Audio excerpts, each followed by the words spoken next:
In today's video, I'm going to be going over how to work this crocheted flower. It's a three-dimensional flower featured in the Caron 1-pound Flower Power blanket.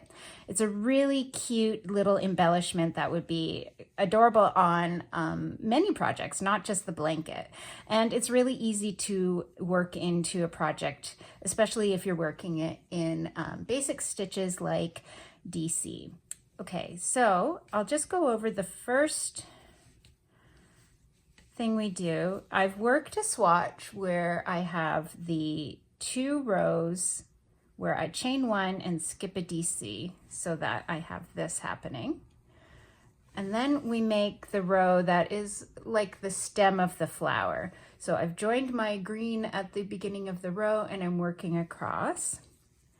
So you just work DC until you get to these chain 1 spaces, and then you work what's called a long cluster.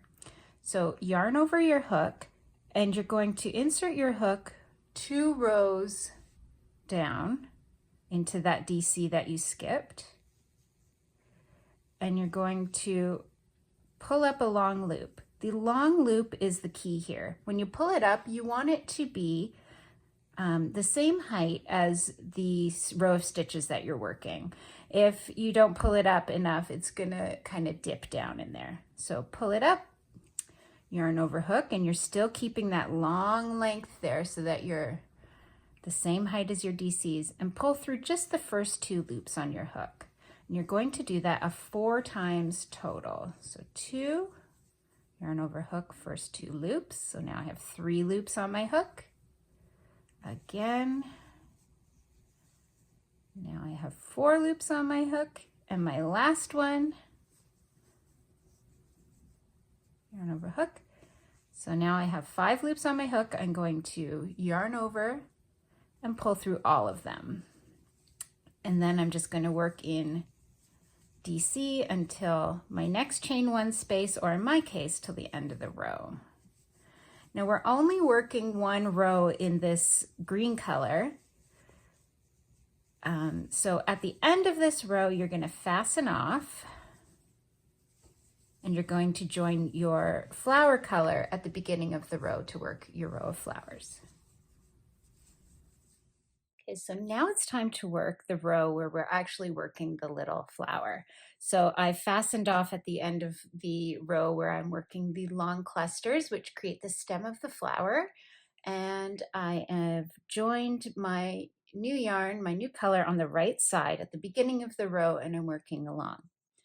So it's just DCs until you get to that long cluster.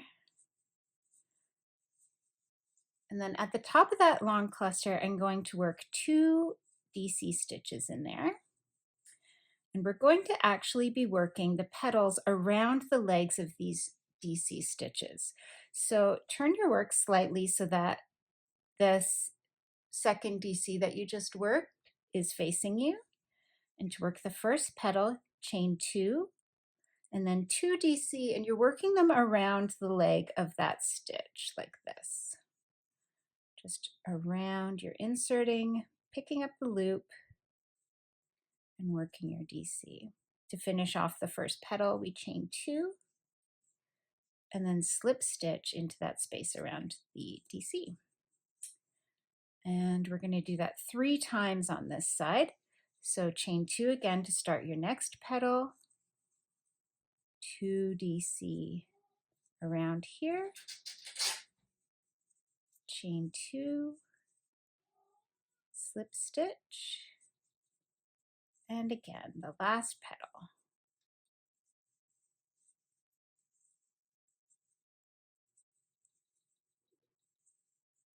And then chain 2, it's got a little knot, chain 1, 2, and slip stitch in there. So we've done the first 3 petals on the side of that DC, and now we're going to turn the work so that the first DC you worked in there is facing you. And you slip stitch around that leg, chain 2, and you're going to work 2 more petals on the first DC in that 2 DC stitches that you did. 1, chain 2, slip stitch, chain 2, 2 DC, and to finish off, chain 2 and slip stitch. And then to close up the flower, you're going to slip stitch into the first chain of your first petal that you did.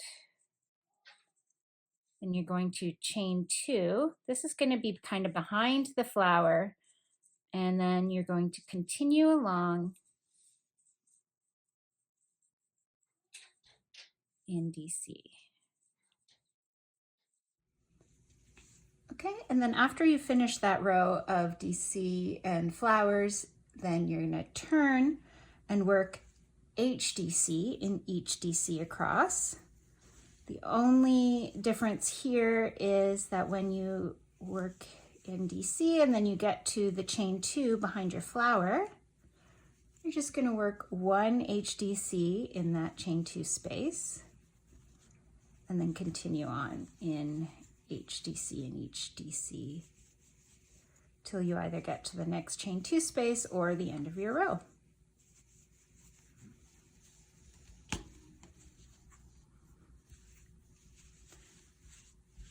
And there you go.